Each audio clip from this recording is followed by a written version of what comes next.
We're now moving into, I think, the panel session, and I think you're going to really enjoy this. So, as you know, we have a fundraiser called the Longest Table. There's quite a few people in the audience tonight that are Longest Table ambassadors. It's our annual cancer fundraiser, and thank you all for fundraising. But what do we do with that money? And so 50% still of that $24.8 million goes into cancer research. Okay, and so we want to talk a little bit about cancer tonight. So first of all, I'd like to welcome to the stage Professor Jordan Hansford, a world-leading neuro-oncologist who has been brought to South Australia to integrate proton therapy into care for Australian children with cancer. Jordan's story is very interesting. He splits his time across research and clinical roles at the Women's and Children's Hospital. Welcome, Jordan. Thank you.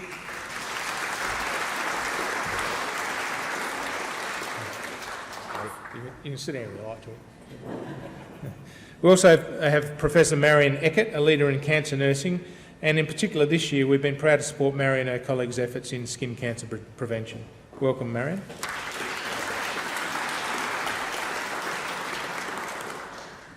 And also Leah Baylis, who is a breast cancer survivor and prominent business owner with her company Champagne Recruitment. So welcome all.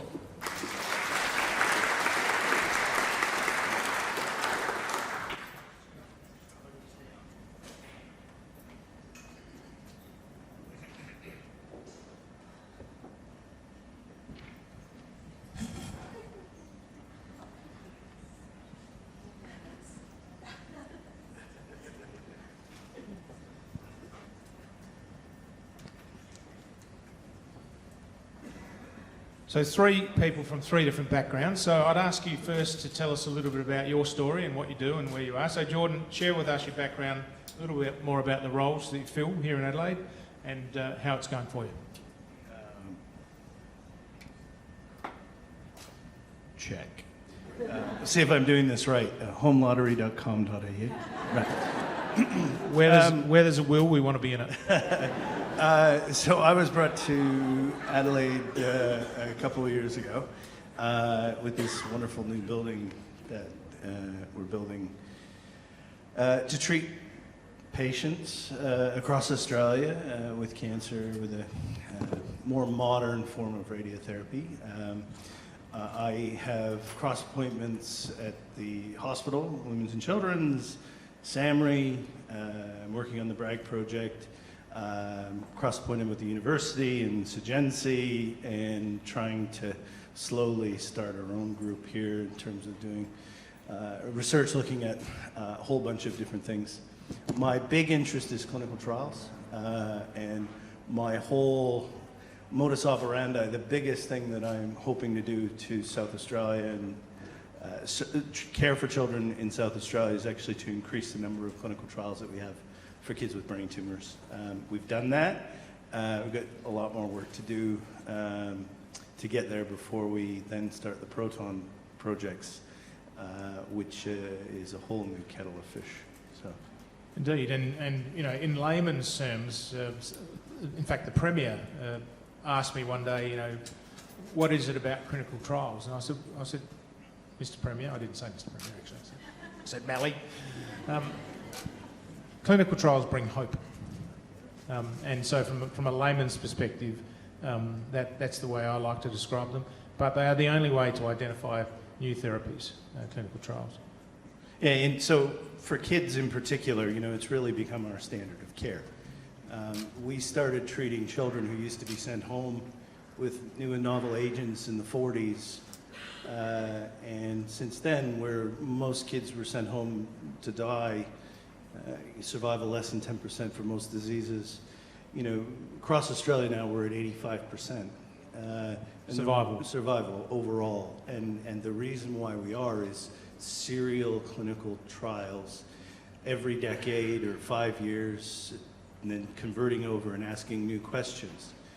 And it's really integrated in our practice. And, you know, I too, if I get an audience with people like the ministers, I don't, they keep them away from me because I'll tell them what I think, is that it's integrated into what we do. It needs to be funded in a way that we can run more trials and have them available for our families and and kids.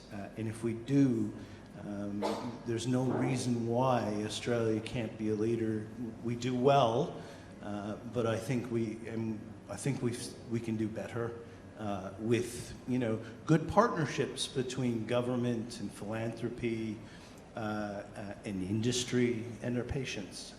There's lots of things we can do really well here in Australia. That's very important, and you've just ruined 6 of my next questions. But Marion, your journey working at the Rosemary Bryant Research Centre, tell us a little bit about that. So thanks Paul, and thanks very much for the invitation tonight. So I know many people in the room because I've been around for a while, but we initially saw a real gap in particularly around nursing and midwifery-led research, and certainly from a point of view at the clinical coalface, nurses are the largest proportion of the health workforce, and we know that they're in every aspect of healthcare, both metro, rural and even regional areas. It's usually the nurse that people will see, and certainly from the Rosemary Bryant Research Centre we identified that it was really important to build research capacity for nurses to lead research, because there was a real gap around nursing and midwifery-led research. It's underrepresented and underfunded, sorry Paul. But it's certainly something that we need to build, and certainly something that we've been doing for the last 8 years around building capacity for really to have a real world impact and to make a difference to people's lives. Thank you. Leah, patients are what it's all about. You're our most important panellist, so give us your background and story. Yeah, thank you for having me. My name's Leah Baylis. Just under 18 months ago now, I was diagnosed with stage 3 breast cancer. I am a mum to 3, married to a beautiful man called Jason, and run my own business. So 18 months ago was just a huge shock to our little family. Breast cancer runs in our family. My beautiful auntie passed away when she was 27 back in the early 90s, and my mum has been diagnosed with breast cancer twice. She's still with us today, she's a fighter, so which is amazing. So really grateful for the treatment she received and where she is now. When Mum was diagnosed the second time, as a typical mum, she told me I had to look after myself and to have regular checks. So I went to see her surgeon, Jim Colliers, when I was in my mid-30s. What he identified at my very first appointment was that I had dense breast tissue, which put me at a higher risk of breast cancer. But second of all, having mammograms wouldn't be the best screening process for me. So I suggested that on an ongoing basis, I would have annual MRIs. So from my mid-30s, I went for those annual MRIs, and it was from there that they identified that I had breast cancer. So within that year, it wasn't as though, with mammograms, they suggest every second year, I think it is. If I had waited 2 years, my story would be incredibly different from where I am now. So the clinical guidelines in South Australia up until about 18 months ago were that if a person, because it's mainly women but some men, go along and have a mammogram, if you have high breast density, you weren't advised. And we had been funding the Australian Breast Cancer Research Fellow, Associate Professor Wendy Ingman, down at the Basil Hetzel Institute for Research down at the QEH. And probably for the last 5 years of that fellowship, she worked almost exclusively on trying to get policy change to release the information to women, particularly, who would walk away from their mammogram and not know whether or not they had high breast density. Fortunately, through the work of a lot of people, but but significantly some work that Wendy Ingman did, last year Breast Screen SA changed their guidelines, and now a woman with high breast density will be advised that she has a high breast density, and then given the option to go and see a specialist and get an MRI and that type of thing. Now, there's other issues involved too. So, for example, if you have a deep brain stimulation device, you can't have a mammogram, and so we also work with Breast Screen SA to try and find diversional ways for people who had those things and other implants. And now I think we're in a much better position, wouldn't you say? It's every woman's right. Absolutely. If I didn't have that information at that stage, I would have gone on to have mammograms if I didn't have the luxury of having a surgeon's advice. And Amy, I'm going to use your analogy that if you do have high breast density, having a mammogram is trying to find a polar bear in a snowstorm. That's right, yeah. So having that MRI really identifies cancer cells a lot more clearer. So while we're talking about prevention, Marion, the early detection of skin cancer is just so important, and you've been doing a lot of work in that area. You notice I'm wearing long sleeves tonight, but I'm going along next Friday to get checked out. So tell us a little bit about the work that you've been doing and with the funding that we've provided. Yeah, so thanks, Paul. We've been really fortunate to have funding from the Hospital Research Foundation and match funding from Skin Check Champions to look at a nurse-led model of skin checks in rural and remote areas, because we know that someone is diagnosed with skin cancer every 30 minutes in this country, and someone dies from skin cancer every 6 hours, more than our national road toll. And it is really Australia's cancer, and it's something that we really need to think about, how we think about prevention and early detection, similar to putting on a seatbelt. And I guess just looking at this room, and it's just perfect for my stat, is that if we think about 2 out of 3 people will have some form of skin cancer in their lives, I'll just keep that area there for you guys are okay. But certainly we need to think about how do we make sure that people start actively taking on the idea of getting their skin checked. So with the support, we set up a model where we trained nurses to do the skin checks, particularly in rural and remote areas where there are very few GPs and most of them are very busy.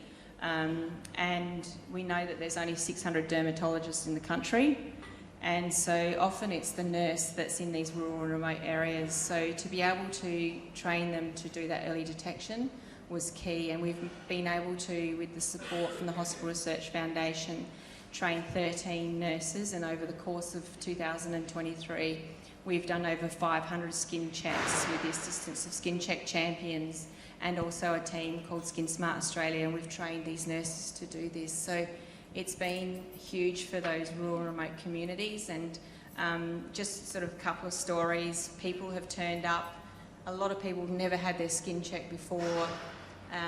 Outdoor workers, rural, remote, spent a lot of time outside in the sun, never really had the opportunity to have their skin checked, and have just come to these events. We've set up these pop-up clinics, we've trained the nurses in those communities to keep them there, and then we've, the Rosemary Bryant Research Centre has done the research around acceptability and feasibility, and looking at whether it's, it's a viable approach to looking at this. And certainly what we've seen is people, we have identified melanomas, and because of this funding we have saved lives from people that have been diagnosed with a melanoma who otherwise would not have been checked and not have even thought about getting their skin checked. So it has been a life-saving research investment. And so this is Project Checkmate, is that yes. what you call it? And when you, I mean, I know you were going to field days and farmers' field days and things like that, were people, the feedback we get, particularly from the rural communities, we had a group in yesterday called Fat Farmers, and yep. The feedback we get is that they are starved of this opportunity to engage with medical professionals. So did you find them quite open to the process of getting their skin checked at those field days and things? Yeah, well actually I do know the Fat Farmers, by funny you should say that. So I do know that team, and we did encounter them at Pascoeville. And essentially, when, just by an example, they came up to us, and I know them just through another way, but so many of the fat farmers, well, they're not so fat, like it was actually a community initiative during COVID around loneliness and farming, the way nature of farming is very isolated. But they came to us, and he said that there's a lot of people that haven't had their skin checked. And so we really had to literally talk them into coming into the tent and getting their skin checked. And many of those farmers had lesions that needed to be followed up, who otherwise would not have done that. And you know, Jeff Heen, who coordinates that group, has been instrumental in supporting what we've been doing. And he really funneled about 20 people through the clinic because they just don't get those services in the rural areas. And we know that nearly 50% of melanomas come from rural areas, so it's something that we really needed to do. And you do need to go to the communities, because these people don't necessarily get a lot of opportunity to come to the city. It's very difficult. Yeah, I mean, we've got a lot of clinicians in the room, and I know most of you do country rotations. I know Guy Madden heads off to the Eyre Peninsula quite a bit, but there is just not enough services in the country for our rural brethren. Jordan, you were talking about the importance of clinical trials earlier, but you're the closest person in here to an expert on the proton therapy. And so it's never been an option locally for Australian children. From your perspective, first of all, how narrow is the focus of proton therapy? And what sort of an impact do you think, once we bring it online, what sort of an impact do you think it might have on Australian children? Good question. So, the best way I can put this is, if you look at historical cohorts, so our children who survive brain cancer and have to have radiation as a component of their therapy. The lifetime cohort studies, in particular of big groups like St. Jude, would suggest that 3 of 5 survivors, 60%, who've gotten through their journey, they've survived, they're out to live their lives are not independent. They are reliant on their families and supports from other people to actually survive. They do not carry on jobs, they don't have relationships and get married because they can't. They are damaged very badly by having to have radiation as a young child. Proton, we hope, with confidence, and the studies that are emerging from the centers that have had it certainly suggest that we can prevent that in a great proportion. And I would certainly hope, excuse me, that the vast majority of children who are damaged by radiation we can prevent. How do we do that? It's the physics of the proton, in that the conventional therapies we use have broader fields that damage normal brain tissue. And proton allows us to narrow those fields and actually tighten it up so that we're only really hitting the tumor area that we need to. We think that there's some physical changes, some actual biology differences, as well as in the beams that are part of that, and that's part of the research that we're hoping to undertake with teams from across the district, the precinct, to understand more of the biology. And so we're certainly actively looking to do research on and using the machine. But our hope is that it's really going to have a fundamental impact in children on their long-term survivorship. I don't know that we're going to cure more children. I think we're going to improve their quality of life. Adults, there's some real specific indications that we can use it for, and that's really about getting a good high dose in a tight field that we otherwise couldn't with certain diseases. They're pretty rare indications, but they're there. I think that one of the things that we might find is, with some early research, and I'm encouraging my adult oncology friends and our radiation oncologists, is to actually do some of the stuff we're doing in children to prove in young adults in particular who need to have radiotherapy, if you have proton, it's better for you. Because the effects that kids have in terms of changes in IQ and neurocognitive development they're not as dramatic in adults, but they're still significant. And I think if we find in adults that it's going to have an impact, what you're going to see is an explosion of the need for these. And so a lot of the talk about having other machines in the country then becomes much more relevant than what it currently is. So, we were able to support part of your salary, your clinical salary here. Hospitallottery.com.au. Yeah. We'll just get that right. Homelottery.com.au. Homelottery.com. Where there's a will, we want to be in it. So, but also a private philanthropist, the McClurgs, funded your salary at SAMRI, South Australian Health and Medical Research Institute. But we were a bit surprised. One of my colleague, Bryony Marshall, alerted me a few years ago to a online meeting that was happening during COVID, and we were a bit surprised to hear that after that meeting that the salaries of the physicists and the radiation oncologists who were needed to spend time to help stand up the proton beam, they weren't covered in the original grant. And so this, for us, as Jordan has just explained, has such an ability to have such a profound impact on the lives of people who need radiation therapy that we reached in and said, look, how can we help? And one of the ways that, which is often people put to us, is, how about some money? And so we've been paying actually the salaries of all of the radiation oncologists and the physicists since they started working on the transition to the proton beam. Now, shortly the government's grant will kick into that, but we've also committed to pay to establish funds for permanent early career fellows and things like that. And so it's a really important area for Australians, a really important area. And as Jordan just described, those children who have radiation therapy in and around the brain, particularly when they're children, their lives aren't pleasant, and proton therapy can really impact that.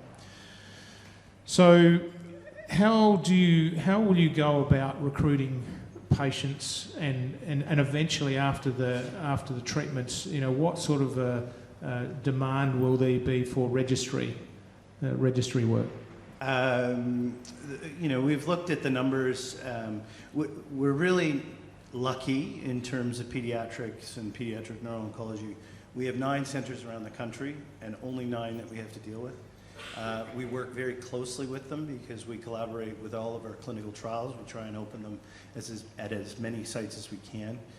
We know that the referral basis for children who need radiation is somewhere between 200 and 240, 250 children a year. We anticipate that the vast majority of those, where socially appropriate, will be referred to South Australia eventually. And our work will be, multifold. It's not only to care for the children and families while they're here in the same manner that they'd have at home. So that means the holistic care with play therapy and music therapy and art therapy, anesthetics, medical oncology, radiation oncology.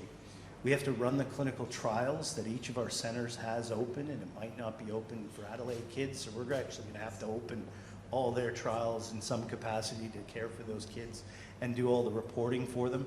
But it's our responsibility as well to then follow up all those patients. And it's the unique thing about Australia, because we will have one center that will care for all of these families, and we'll be able to follow up all of those patients appropriately.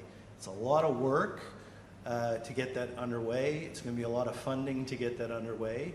But our hope is long-term, we're going to have one of the best long-term follow-up programs for cancer care for those children who have brain tumors and other tumors that need radiation in the world. My colleagues internationally are jealous of the opportunity we have, because they get patients who fly in and fly out, they go home, and their interaction and their capacity regionally to have follow-up isn't great. But here in Australia, we can get everybody. And that is, on a population basis, something that's unheard of internationally for proton therapy. And I'll be honest, it's one of the reasons why I came. It's really exciting what we can do. And there's a network of hospital-based charities around the country that we established during COVID, and the CEOs of those charities meet on an annual basis, and we're already fielding calls about, when our patients get referred to Adelaide for proton therapy, how do we put them up in accommodation? What do we do on that type of thing? So there's a lot that goes in behind it. So, Leah, your experience, no one would wish you to go through an experience like that, but how has it changed your outlook on the need for investment into medical research? Oh, well, I look at my daughter who's 6, I look at the little girls in her class, and, my hope for them in 10, 20 years that things are so much different for them. You look at the past to where we are today and the growth that's happened there and the research and the impact that's made, and, as the little sign behind Jordan says, fighting for a future free from breast cancer for our loved ones, isn't that what we want?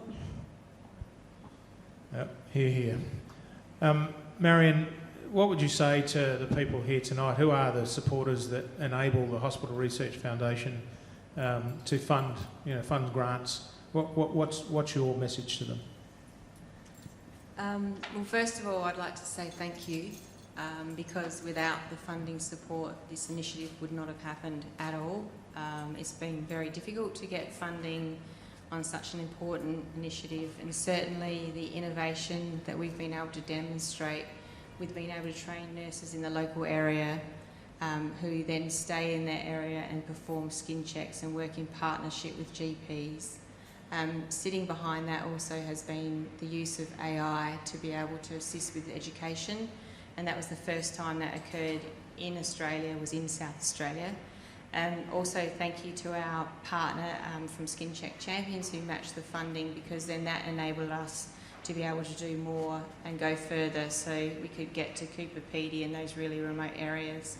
It is pioneering research, and it is making a huge difference, and certainly for people in the room who have donated, it's made a huge difference to people's lives.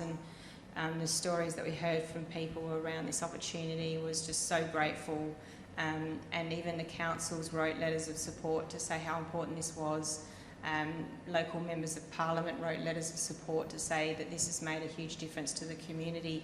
And certainly the model that we've done now with this nurse-led model in this area really could be replicated to look at areas like multi-morbidity and chronic disease. So it's really just the start of something big from a point of view of where the opportunities lie. So thank you very much to everyone who did support this cause. And Jordan, your any message you want to make apart from homelottery.com.au? I think I'd echo what everybody says is a thank you.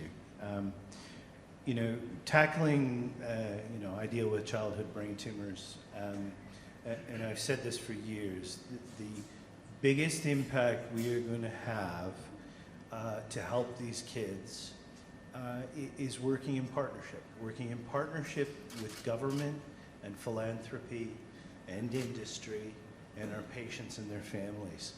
We have to do that if we want to strive for excellence. 85% of our children in terms of all childhood cancers are doing well. That's awesome. Their survivorship is not perfect. We need to be better. And it's still 15% of our kids.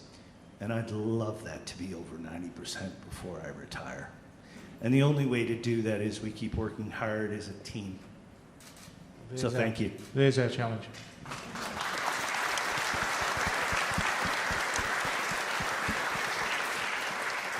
We really appreciate your time tonight, your openness and your willingness to talk to our stakeholders. So thank you very much, and please show your appreciation.